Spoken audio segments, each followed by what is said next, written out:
नमस्कार लीडर्स। आज के इस एक्सप्लेनर में आपका स्वागत है। देखिए, आज के डिजिटल युग में डेटा सिर्फ जानकारी नहीं है, बल्कि ये वो करेंसी है जिससे आपकी पूरी कंपनी की रणनीतियां तय होती हैं। आज हम बात करेंगे डेटाबेस मैनेजमेंट सिस्टम यानी डीबीएमएस की, जो असल में किसी भी मॉडर्न और तेजी से बढ़ते एंटरप्राइज का सेंट्रल नर्वस सिस्टम होता है। तो आइए बिना किसी देरी के सीधे इसमें गोता लगाते हैं। आज के इस सेशन में हम 6 बेहद अहम रणनीतिक पिलर्स को कवर करेंगे।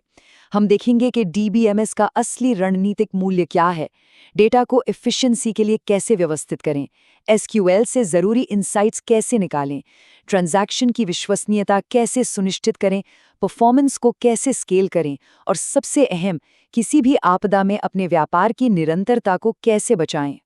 तो चलिए पहले पिलर से शुरुआत करते हैं, डीबीएमएस का रणनीतिक मूल्य। आखिर इसकी इतनी सख्त जरूरत क्यों है? अक्सर ये सवाल आता है कि हम अपने पुराने तरीकों पर ही क्यों नहीं टिके रह सकते। जरा सोचिए, पारंपरिक फाइल सिस्टम्स में कितनी छुपी हुई अक्षमताएं हैं। जगह जगह एक ही डेटा का डुप्लीकेट होना, कमजोर सिक्योरिटी और सही समय पर सही जानकारी खोजना, मतलब एक पूरा दुस्वप्न। यहीं पर एक मॉडर्न डीबीएमएस गेम चेंजर साबित होता है। ये रिडंडेंसी को खत्म करता है, एंटरप्राइज ग्रेड सिक्योरिटी देता है और आपके डेटा को एक असली रणनीतिक संपत्ति में बदल देता है। अब आते हैं दूसरे अहम हिस्से पर, अपने डेटा को एफिशिएंसी के लिए कैसे तैयार किया जाए। देखिए, ऑपरेशनल एफिशिएंसी तभी आती है जब आपका डेटा लॉजिकली ऑर्गेनाइज्ड हो। अब हिरार्की और नेटवर्क जैसे पुराने मॉडल्स का समय जा चुका है। आज के इस चुस्त बिजनेस एनवायरनमेंट में रिलेशनल मॉडल ही इंडस्ट्री स्टैंडर्ड है। डेटा को टेबल्स में रखने से न सिर्फ सर्वर स्टोरेज का भारी खर्च बचता है, बल्कि अलग-अलग विभागों के बीच काफी फ्लेक्सिबल डेटा संबंध भी बनाए जा सकते हैं। और इसी आर्किटेक्चर का एक मास्टर स्ट्रोक है नॉर्मलाइजेशन। इसे कोई बोरिंग डेटाबेस थ्योरी मत मानिए। असल में ये एक स्ट्रेटेजिक कदम है जो सीधे तौर पर आपके पैसे बचाता है। इमेजिन कीजिए, सेल्स और फाइनेंस डिपार्टमेंट के बीच एक ही डेटा को लेकर कोई विवाद ना हो। नॉर्मलाइजेशन डुप्लीकेट एंट्रीज को उखाड़ फेंकता है और ये सुनिश्चित करता है कि पूरी कंपनी में डेटा एकदम सुसंगत रहे। ठीक है, डेटा तो व्यवस्थित हो गया, लेकिन अब उससे इंसाइट्स कैसे निकालें? आपके उस बेहतरीन ऑर्गेनाइज्ड डेटा से बिजनेस इंटेलिजेंस कैसे मिलेगी? खैर, इसका जवाब है एसक्यूएल यानी स्ट्रक्चर्ड क्वेरी लैंग्वेज। ये वो असली इंजन है जो आपके ईआरपी और सीआरएम सिस्टम्स को दौड़ाता है। बिना किसी भारी भरकम प्रोग्रामिंग के सिर्फ सिलेक्ट, इंसर्ट, अपडेट और डिलीट जैसी कमांड से लीडरशिप को तुरंत और सटीक जानकारी मिल जाती है। इन कमांड्स की सबसे अच्छी बात यह है कि ये डेटा मैनेजमेंट का एक बेहद स्टैंडर्ड तरीका देते हैं। इसका रणनीतिक फायदा, आपकी पूरी एंटरप्राइज किसी एक खास इंजीनियर के भरोसे नहीं बैठी रहती। सिस्टम्स आपस में आसानी से बात करते हैं ताकि आप जब भी कोई बड़ा फैसला लें तो डेटा बिल्कुल सटीक और आपकी उंगलियों पर हो। चलिए, अब एक बहुत ही क्रिटिकल विषय पर बात करते हैं, ऑपरेशनल विश्वसनीयता और ट्रांजैक्शन की गारंटी। जब लाखों करोड़ों के कॉम्प्लेक्स ट्रांजैक्शंस हो रहे हों तो एक छोटी सी डेटा एंट्री की गलती भी भारी नुकसान करा सकती है, और यहीं पर काम आता है एसिड फ्रेमवर्क। किसी भी एंटरप्राइज के लिए ये एसेट प्रॉपर्टीज वो अल्टीमेट इंश्योरेंस पॉलिसी हैं जिसके साथ आप कोई समझौता नहीं कर सकते। इसे एक उदाहरण से समझते हैं। मान लीजिए एक खाते से दूसरे खाते में $1 मिलियन ट्रांसफर हो रहे हैं और अचानक सर्वर क्रैश। यहाँ एटॉमिसिटी सामने आती है।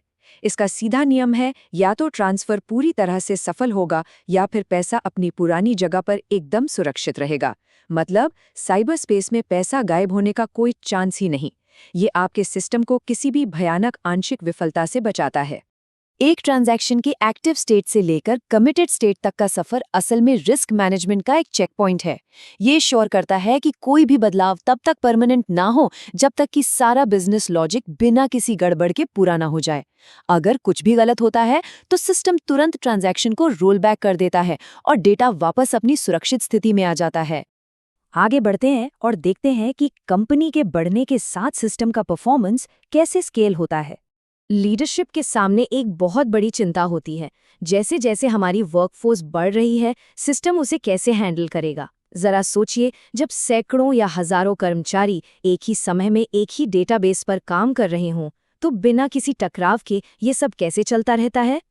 तो इस बड़ी चुनौती को कंकरेंसी कंट्रोल के जरिए सुलझाया जाता है, मुख्य रूप से लॉकिंग और टाइम स्टैंपिंग के जरिए।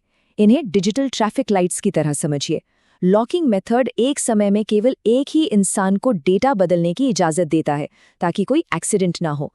दूसरी तरफ टाइम स्टैंपिंग मेथड हर ट्रांजैक्शन को एक समय चिन्ह देकर एक कतार में लगा देता है, जिससे कोई डेडलॉक नहीं होता। ये दोनों तरीके भारी लोड में भी डेटा की अखंडता बनाए रखते हैं। परफॉर्मेंस को तेज बनाए रखने का एक और सीक्रेट वेपन है इंडेक्सिंग, जैसे B-ट्री और हैश। इसे आप एक विशाल डिजिटल लाइब्रेरी के मास्टर इंडेक्स की तरह मान सकते हैं। आपके एप्लीकेशंस को पूरा डेटाबेस नहीं छानना पड़ता, वे तुरंत सही डेटा निकाल लेते हैं। इसका सीधा असर आपकी कस्टमर सर्विस पर पड़ता है। शून्य सिस्टम लैग, चाहे कंपनी कितनी भी तेजी से क्यों ना बढ़ रही हो। और अब हमारे आज के एजेंडे का आखिरी और सबसे high stakes topic, disaster recovery और बिजनेस कंटिन्यूटी। किसी भी डायरेक्टर के लिए सबसे बड़ा सवाल होता है जोखिम को कम करना। अगर कल को कोई बड़ा फेलियर हो जाए तो क्या होगा? इसके लिए एक मजबूत टीयर्ड बैकअप रणनीति बहुत जरूरी है। फुल बैकअप जो सब कुछ सेव करता है, इंक्रीमेंटल जो सिर्फ नए बदलावों को पकड़ता है, और डिफरेंशियल जो पिछले फुल बैकअप के बाद के सारे बदलाव रखता है। ये कॉम्बो आपके स्टोरेज कॉस्ट को बचाता है और गारंटी देता है कि आपदा के समय बिजनेस तुरंत वापस खड़ा हो सके। देखिए, लॉग बेस्ड रिकवरी और बैकअप रिस्टोरेशन ये सिर्फ आईटी डिपार्टमेंट का काम नहीं है। ये असल में कंपनी के मुनाफे और रेपुटेशन की आखिरी ढाल है। ये इस बात की पक्की गारंटी है कि चाहे कितना भी बुरा हार्डवेयर या सॉफ्टवेयर क्रैश हो जाए, आपका क्रिटिकल डेटा वापस आ जाएगा और कोई परमानेंट नुकसान नहीं होगा। तो हम इस एक्सप्लेनर को एक बहुत ही क्रिटिकल सवाल के साथ खत्म करते हैं। क्या आपके एंटरप्राइज का डेटा इंफ्रास्ट्रक्चर भविष्य में स्केल करने के लिए पर्याप्त मजबूत और किसी भी आपदा से बचने के लिए पर्याप्त लचीला है? एक सही डीबीएमएस सिर्फ आज को नहीं सुधारता, बल्कि कल की ग्रोथ और अभेद सिक्योरिटी की नींव रखता है। सोचने के लिए काफी कुछ है ना? इस विश्लेषणात्मक सत्र में हमारे साथ जुड़ने के लिए आपका बहुत बहुत धन्यवाद।